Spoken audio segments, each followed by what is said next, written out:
Ghost Rider's family is where the supernatural drama meets family saga. From Noble Kale's ancient battle against Zarathos to Johnny Blaze's tumultuous life as the Ghost Rider, this lineage is steeped in magical conflicts and demonic deals. The story spans centuries, intertwining mortal lives with otherworldly entities. As each generation faces its unique challenges and supernatural threats, get ready for a thrilling journey through time, exploring the lives and adventures of Ghost Rider's ancestors and descendants, where every member has a story that's anything but ordinary. Before we go into our explanation, we have a very small request. If you like our content, please support us by subscribing to our channel. This is a small click for you, but for us, it means a lot. Thank you. Let's begin.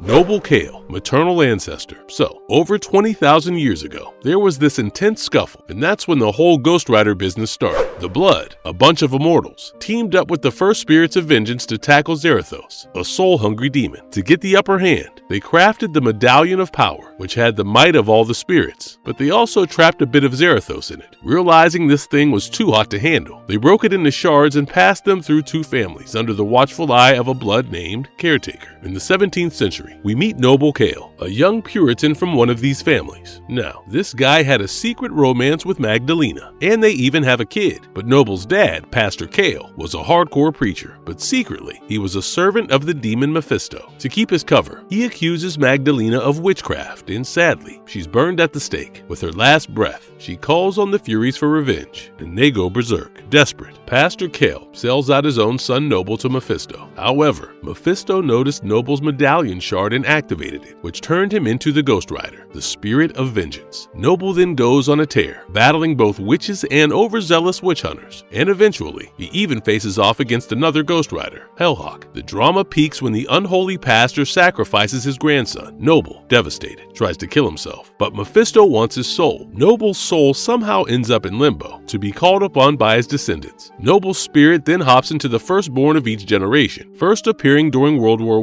I and in the life of Naomi Kale, who was Dawn Ketch's mom. Unnamed maternal great-grandfather. Not much is known about him except that his first name was Kale, and that he fought a rat-like creature called Verminous Rex. During this time, Kale was serving as a cavalry soldier and was fighting in the First World War.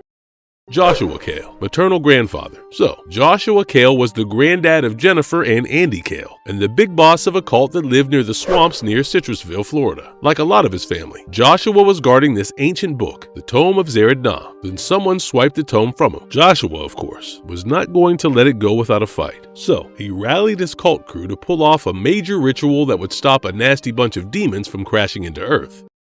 Barton Blaze, father. Barton Blaze, the motorcycle stunt legend, was the main attraction at a trade fair, and his son Johnny as his sidekick. But Barton, a heavy smoker, was soon diagnosed with lung cancer. He chose to keep it from Johnny, but you know how secrets are. Johnny found out anyway. The same night, the demon Mephistopheles shows up with the deal with Johnny. He offers to cure Barton's cancer in exchange for Johnny's soul. Johnny, in a tough spot, says yes. The next morning, Barton's all fine and dandy, thinking it's a miracle, while Johnny's stuck with the real score. Later, Johnny spills to Barton about his plan to run off with his girl, Roxan Simpson. Barton's not thrilled at first, thinking it's rash, but eventually, he hands over his favorite bike to Johnny, wishing him the best. But Mephistopheles was playing a long game. During Barton's next show, he causes quite a deadly crash. Barton hits the ground hard. Johnny rushes over, but it's too late. Barton's gone, and there's Mephistopheles, getting his kicks in the shadows. Later, we see Johnny as the Ghost Rider in the cemetery, his face ablaze. He's in a world of pain.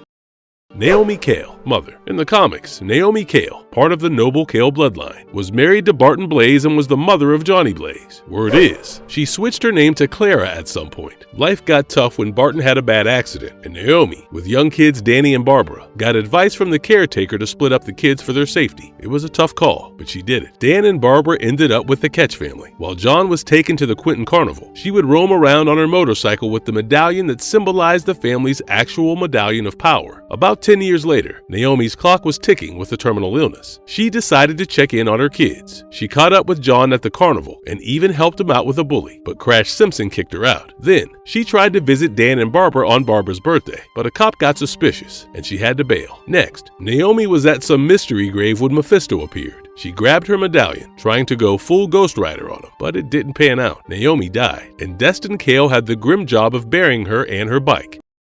Dan Ketch, brother. Danny Ketch and his sis Barbara, kids of Barton Blaze and Naomi Kale, were handed over to Frances Ketch, a widow, when they were little. Growing up, they thought Mrs. Ketch was their real mom, while their biological mom, Naomi, kept an eye on them from afar, till she passed away a decade later. In 5th grade, Danny had a brush with fame in Manhattan, got on TV after catching Spider-Man and the Human Torch in action with their Spider-Mobile. On Halloween during their teen years, Danny takes Barbara to a graveyard, aiming to snap pics of Harry Houdini's grave. But they walk into a gang led by Deathwatch and Kingpin's cronies. Barbara screams, gets shot with an arrow, and Danny's in panic mode. He hauls her to a junkyard, where he finds this mint bike with a glowing gas cap. He touches it with his bloodied hand, and suddenly becomes the Ghost Rider, a spirit of vengeance hell-bent on punishing the wicked. As Ghost Rider, Danny's partly in control, but it's a shared steering wheel with the rider. He starts roughing up Deathwatch's goons, but cops show up, and he's got a bail, and is forced to leave Barbara behind. She's taken to the hospital, but it's too late. It was Blackout who finished her off because he was seeking revenge on Ghost Rider for a past grudge. Danny's pal Jack Diaria later joins the fray against Deathwatch's crew and sides with Ghost Rider. Now, Danny, as the spirit of corruption, resembled an armored warrior, oozing green stuff, wielding a massive sword called the Blight Blade. Despite this gnarly transformation, he's still got a shred of humanity. He's super strong, bulletproof, heals like crazy, and his touch burns skin. The Blight Blade was a part of him, and it messes up anyone corrupt from the inside out, turning them into sludge. But if you're clean, you just get knocked out with some nasty tar and rot. Barbara Ketch, sister. Barbara Ketch, daughter of Barton Blaze and sis to Johnny and Dan Ketch, had a Halloween to remember, but for all the wrong reasons. She dragged Danny to Cypress Hill Cemetery, aiming to snap pics of folks trying to chat with Harry Houdini's spirit. Instead, they stumbled into a sketchy deal between Kingpin's guys and Deathwatch's crew going south. In the chaos, Barbara caught the attention of one of Deathwatch's ninjas. She took an arrow to the chest, but I have already spoken about Barbara in the previous entry, so I'll refrain from repeating anymore.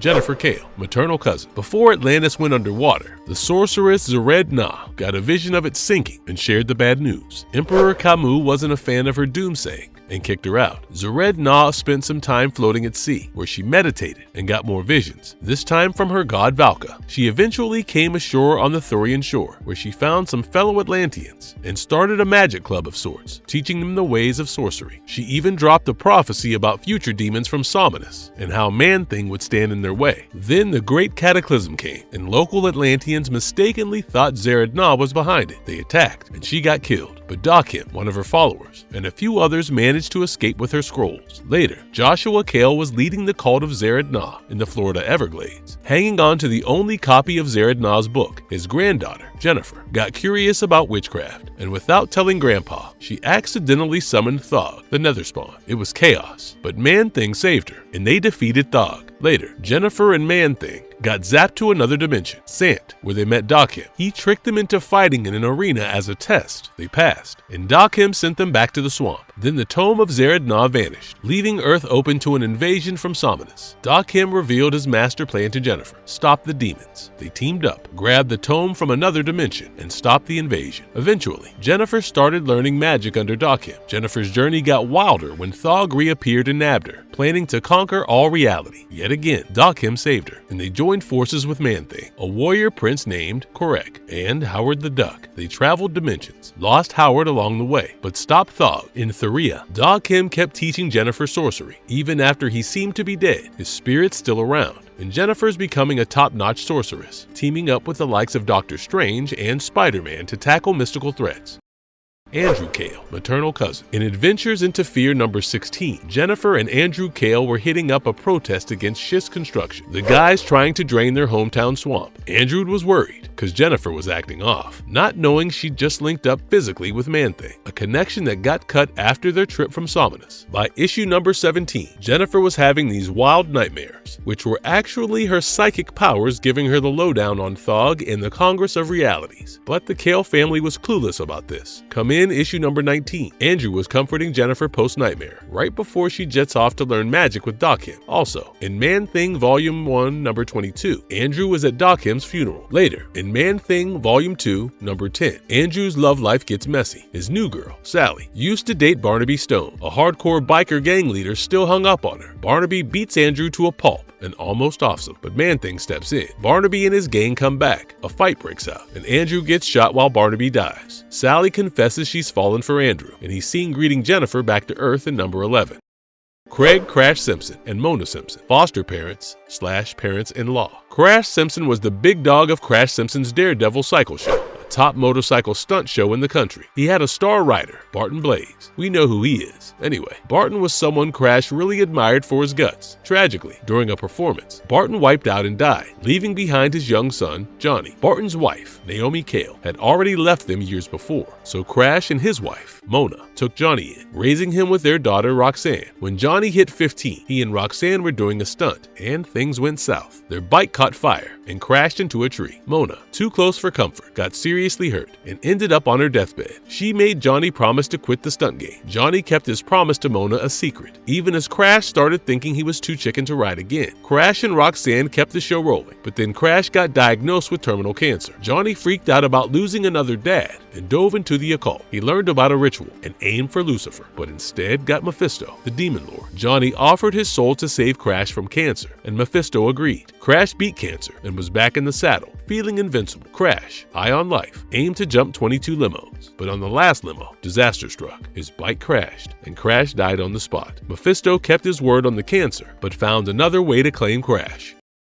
Roxan Simpson, foster sister/wife. Johnny Blaze's life was no walk in the park. After his mom ditched him and his siblings, and his dad died, he was taken in by Crash Simpson and his family at the Quentin Carnival. Initially, he was just pals with Crash's daughter, Roxan, but living together. They ended up falling for each other. Then came the deal with the devil, Johnny's attempt to save Crash from cancer. Everything seemed cool until Crash died in a stunt gone wrong, and Mephisto showed up for Johnny's soul. Roxan, the hero of the hour, used her pure soul and some mystic chants, learned by secretly reading Johnny's occult books to shoo away the devil. But Mephisto wasn't done. He bound Johnny's soul to the demon Zarathos and turned him into the Ghost Rider. Johnny's life as the Ghost Rider was pretty much a cat and mouse game with Mephisto, who was obsessed with getting Roxan to drop her protection so he could nab Johnny's soul for good. Eventually, Mephisto tricked Roxan into lifting her protection, which made Johnny lose some of his Ghost Rider mojo. Roxan, feeling overwhelmed, decided she needed time to figure things out and left. Then there was this whole amnesia drama with Roxan. She forgot who Johnny was, and Johnny, who thought she bailed on him, hit the road. Roxan, meanwhile, got possessed by a demon named Legion and transformed into Katie Milner, a stunt double. Johnny called in Damon Hellstrom to kick the demon out. After dealing with another demon, Challenger, Roxan was back to her old self. The two got back together, remembered their love, and got hitched. They had 2 kids, Craig and Emma, and got deep into circus life. Then Danny Ketch, Johnny's younger brother, became the next Ghost Rider. Craig and Emma Blaze, children. Once again, Craig and Emma Blaze did not have much of a role in the comics apart from serving as Johnny Blaze and Roxan Simpson's children. So, these were the 14 members of Ghost Rider's family members from Earth 616. And now, let's dive into some of them from the various alternate universes.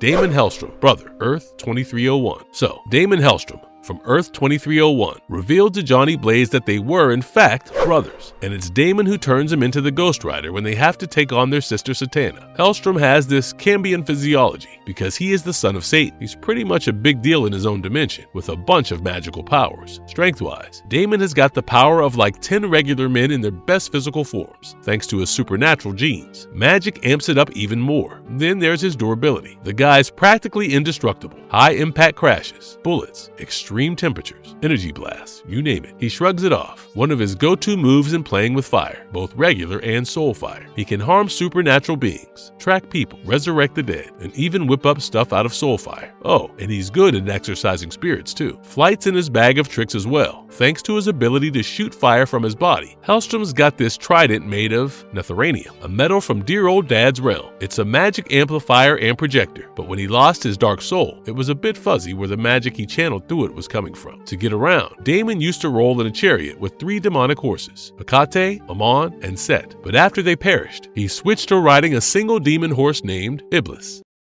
Satana Hellstrom, sister, Earth 2301. On Earth 616, Satana was the sister of Damon, which she still is on Earth 2301. However, she is also the sister of Ghost Rider. Satana is essentially a succubus with killer looks, at least in Earth 616, and some serious magic chops. Her soul used to be linked with this mega dangerous archdemon called the Basilisk. She could let this demon out and then suck it back in. Her main ability was soul snatching. She kisses her victims. They shrivel up and their souls pop out like butterflies. butterflies. Satana nabs these soul butterflies for a power snack, boosting her magic big time. Strength-wise, Satana's way above any regular human, but her limit is still a bit of a mystery. The same goes for her durability. Tougher than your average Joe, but just how tough is up in the air. She can whip up, control, and toss this supernatural fire that torches souls, and can burn physical stuff too. Then there's her penance stare, through which she can gaze into your soul and make you face your own sins, turning them against you. So yeah, Ghost Rider's family is filled with people who did crazy things. Some were regular humans, the others uber powerful entities, but all of them have been quite interesting, maybe with the exception of his 2 children. Stick around with us, because we are going to continue our streak of family tree videos in the near future. And if you liked our content, don't forget to leave a like and subscribe to us if you haven't already. Have a good one and be safe. Thanks everyone.